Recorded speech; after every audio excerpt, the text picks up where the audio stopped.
And finally, the day of the trip arrived. We went to the airport early in the morning by car. When my mother-in-law and the others got out of the car, she suddenly said something unbelievable when I got out as well. "Well then, Mary, please stay behind." Huh?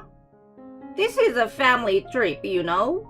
Since you, the daughter-in-law, are not part of the family, there's no need for you to join us, right?" Come on, it's such a waste of parking fees for this car. You were the one who rode in it, right? I can't believe that. My name is Mary. I'm a 28 years old office worker. I have been married to my husband Darren for 2 years. I met my husband through work, as he was working for a business partner of the company I work for. Working together brought us closer, and that's how our relationship started. After 2 years of dating, we got married. We both work and are a dual income couple, and we don't have any children yet. We were having a decent, harmonious, and happy newlywed life. However, one day, my husband approached me and said that he wanted us to live together with his parents. When I asked why, he explained that it was because his mother had some difficulty with her legs. He wanted to live together to ensure her well-being as she grew older. I understood and agreed to the reason. The truth is, I lost both of my parents in an accident when I was in the second year of high school. Afterwards, I was taken in by my uncle who lived in a different region. I continued my education at the university in the same area and later found employment at a company there. Of course, I'm trying to repay my uncle and his wife for raising me, and I'm doing as much as I can in terms of school and parental support. But even though I want to repay my parents for the fruits of their labor, I can no longer do so. I wanted my husband to live his life without regrets, considering my own circumstances. However, I never expected that I would suffer so much as a result of this cohabitation. Hey Mary, it's nice to see you here. Thank you, Darren. I'm glad that we decided to live together. At first, the in-laws were very kind and warmly welcomed me. I thought we could all live happily together, but the in-laws quickly changed their attitude. Mary, how long do you plan on continuing to work? I don't intend to quit my job. What? What are you saying? You are so insolent for a daughter-in-law. As a daughter-in-law, you should take care of the household and support your husband as he goes to work. Well, that seems a bit outdated. Don't talk back to me. My mother-in-law outright denied my right to work and made every effort to make me quit my job. I discussed this with my husband. However, to my surprise, my husband's reaction was to side with my mother-in-law. Well, I understand what my mother is saying. Huh? Because my mother is usually alone at home during the day, and she's also been having trouble with her legs. She was relieved when you came to support her, but she felt betrayed, didn't she? I see. There's some truth to what my husband is saying. But even if that's the case, I think there is a way to communicate it better. I started feeling anxious about whether I could manage everything smoothly in the long run. However, I couldn't help but wonder if there was a way to support my mother-in-law without giving up my job, as I strongly believed in the importance of making an effort to accommodate her. I tried my luck and asked my company, and surprisingly, they said remote work was possible. I immediately applied and started working remotely. I assured my husband and in-laws that I could support them if anything came up while working from home. However, no matter how many times I explained, my mother-in-law kept misunderstanding, thinking that I had finally quit my job. Well, I hope she gradually understands. However, Opting for remote work turned out to be a big mistake. Hey Mary, how long are you going to stay locked up in your room? Mom, I'm actually working. Stop talking nonsense and quickly start cleaning. Once that's done, clean the bathroom and toilet. And make lunch too. But, my mother-in-law treated me as if she had hired a maid and bossed me around. I had no choice but to squeeze work in between. And after getting dinner and finishing household chores, I had to complete the remaining work, leaving me sleep-deprived every day. And not only my mother-in-law, but even my husband and father-in-law started harassing me, influenced by something they were told. It's always the same kind of dishes. I wish there was more variety since you're at home. It can't be helped. Mary isn't particularly skilled in household chores. She lost her parents early and was taken in by her uncle, so she probably never learned cooking or anything. She's really a useless wife. I'm so troubled. They mocked and laughed at me in my in-laws' home. It infuriated me that even my husband made fun of me. Who was the one asking for cohabitation anyway? And this is even though I switched to remote work after being told to quit my job. And my mother-in-law claimed to have leg problems and would skip on doing the chores. But when invited for tea by friends, she would walk without hesitation. One day, I asked her, "Are your legs okay?" And she responded with an angry outburst. "Am I not allowed to take a break and go out?" Even though I take care of household chores, nobody appreciates it. Nobody truly understands that I have a job, and to make matters worse, they even make fun of my relatives. I have completely lost trust in the people from my in-laws' house. I ended up feeling distrust toward my own family. If something else happens, maybe divorce is the only option. I can't believe I've started thinking like that.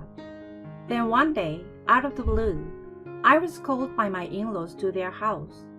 They all had smiles on their faces, but I had a terrible premonition. And then, my mother-in-law spoke up. "In 2 weeks, it will be our 30th wedding anniversary." "Oh, congratulations." "So, Mary, I have a favor to ask you." "What is it?" "I want you to plan a grand celebration for our 30th anniversary, like a lavish family trip to New York City." "Huh? Me?" You always put in so much effort for the family, right, Mary? "We all appreciate it." "Mom." I want to leave it in your capable hands. If possible, arrange for luxurious accommodations and upscale meals. "I see." We are going too, but the main character will be Mom. "Wait, can I join too?" Yeah, that's why I'm counting on you for the reservations and planning. I believe you can come up with a good plan. "Oh, I see." I never expected to receive compliments from my family. This might also be an opportunity to get closer to my in-laws. I was surprised to suddenly be entrusted with such an important task, but I want to meet the expectations. I had the perfect hotel in mind, so I immediately made the reservations and booked the flights. And finally, the day of departure arrived. We drove to the airport. As my mother-in-law and the others got out of the car, my mother-in-law unexpectedly said something unbelievable. "Well then, Mary, you can stay behind." "Huh? Wait, am I not going with you?" What are you talking about? You won't be coming alone, obviously. "This is a family affair, you know. You're not part of the family, so you don't need to come." I looked at my husband. He joined his parents in agreement. Besides, it would be a waste to pay for parking this car. You can take it and go back. "But I made all the arrangements for the hotel and flights, juggling between work and household chores." "Don't act so entitled."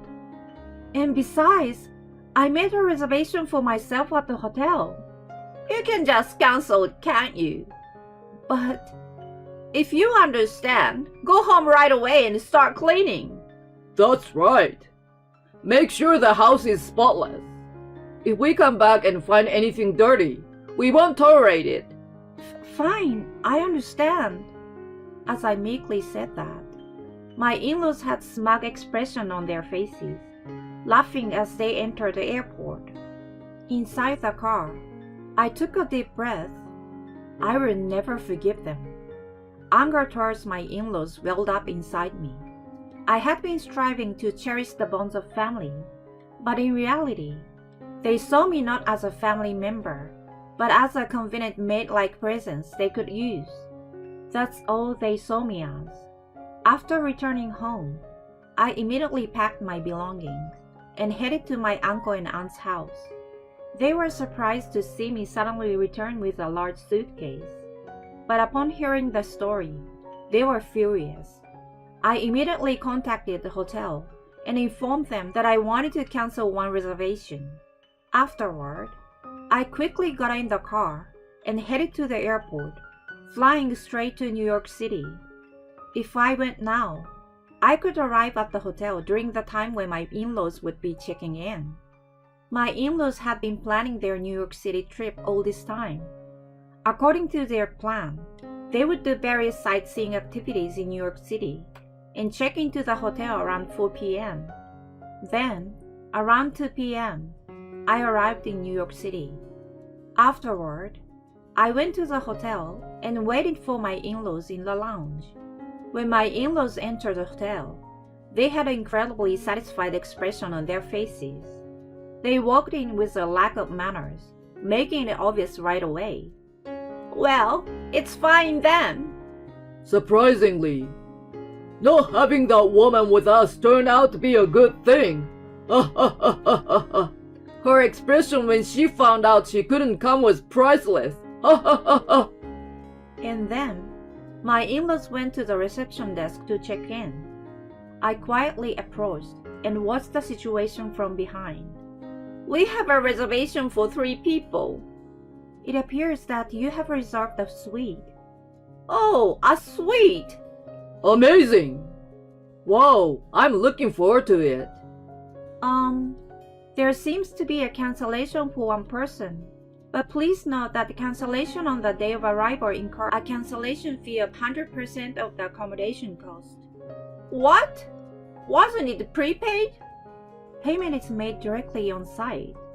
Jeez, I take back what I said. I didn't hear anything about having to pay now. She really has no sense of responsibility. Well, there's nothing we can do about it. About that woman, since the trip we've been on feels great, so we'll let her off the hook. By the way, how much is it? Including the cancellation fee, the total accommodation cost is $13,486. What? $13,486? Well, why is it so expensive? Well, it's calculated based on a rate of $3,457 for a 2-night, 3-day stay for one person. With 3 people, it amounts to $10,375.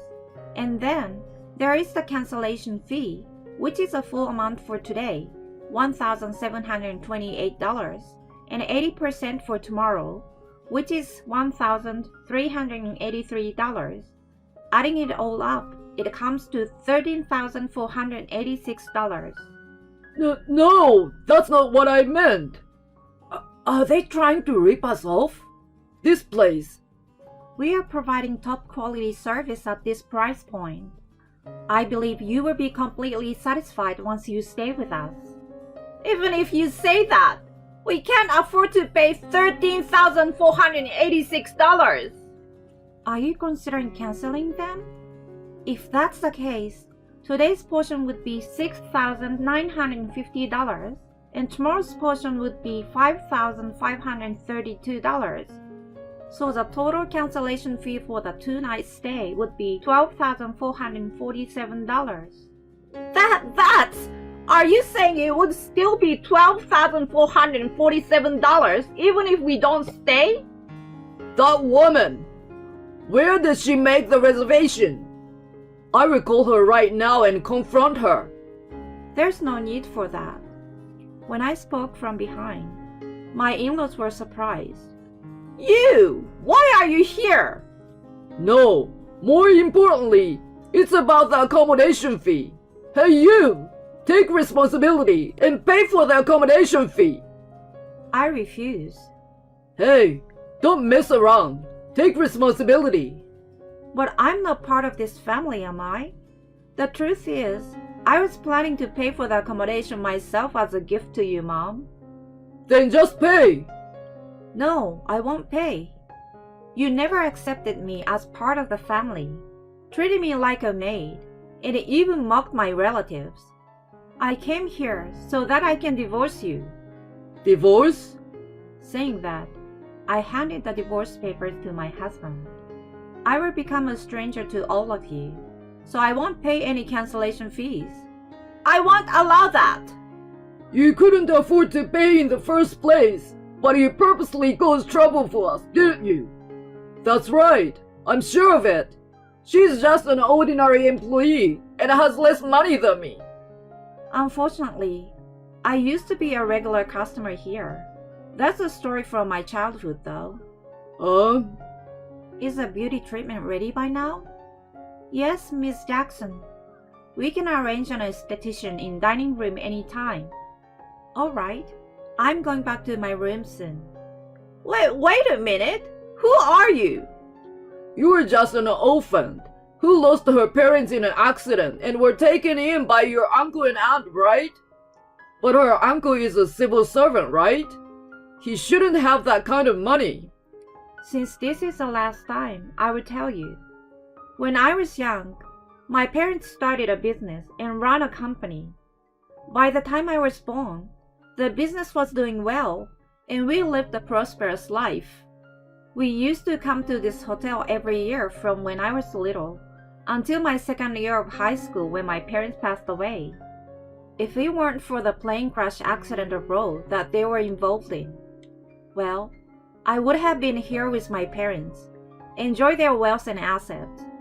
But even so, I accepted the reality of my parents' death and worked hard to pave my own way. Of course, I'm grateful for all the assistance I received from my uncle and aunt, and I intend to repay them in the future. I was putting in effort to nurture our relationship and build a bond with your parents after our marriage, until I was betrayed in such a manner. I had actually been contemplating covering all the expenses, but I won't forgive you all. Whether you cancel or stay, you will pay for your own accommodation. And please, let's get a divorce. Oh, I won't accept anything other than divorce. By the way, I've been recording all the abusive and emotionally manipulative remarks you and your family have made to me. So if you choose to fight back with a lawyer and make any divorce demands, I will fight you in court. They stood there in stunned silence and disbelief. I returned to the room, ignoring my in-laws, and was treated to a spa session.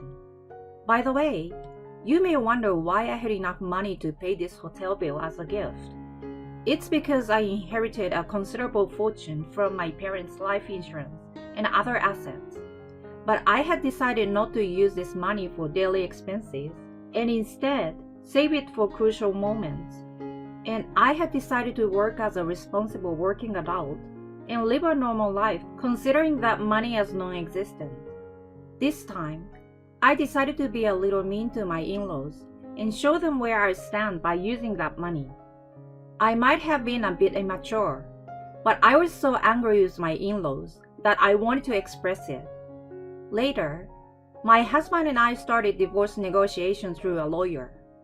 In the end, my husband decided to pay $13,486 in order to stay at the hotel, instead of canceling the reservation, which apparently depleted a significant amount of their money. Therefore, it seems he opted to agree to the divorce rather than going through an expensive trial. And so, I successfully finalized the divorce with my husband. I also received compensation for the emotional distress caused by the emotional abuse. It seems that everyone in my in-laws' family not only felt embarrassed at that time, but also suffered significant financial and emotional damage. They apparently experienced a lot of damage. It's really satisfying. On the other hand, I continue with my work as a magazine editor and moved to New York City as planned. Currently, I rent an apartment that suits my salary and lead a modest lifestyle. As for the inheritance I received from my father, I'm managing a part of it to further increase my assets for my retirement. Having experienced a failed marriage once, I want to take a good look at myself and embark on various things that I want to do from now on. When it comes to romance, I hope to meet someone special along the way. For now, I just want to enjoy my life in New York City, which I haven't experienced in a long time. Why do the in-laws pick on their wives? And I don't understand why even the husband goes along with it. Essentially, the husband should be protecting his wife. And if he had protected it, the husband could have also enjoyed the benefits of her inheritance. They let go of a fish that could have been a big catch, didn't they? Well, it's their own fault, really. I thought it was admirable that Mary wanted to live without relying on the money from her parents. I hope she can meet a wonderful partner next time. Thank you for watching until the end. If you liked it, please consider subscribing to the channel. Let's meet again in the next video.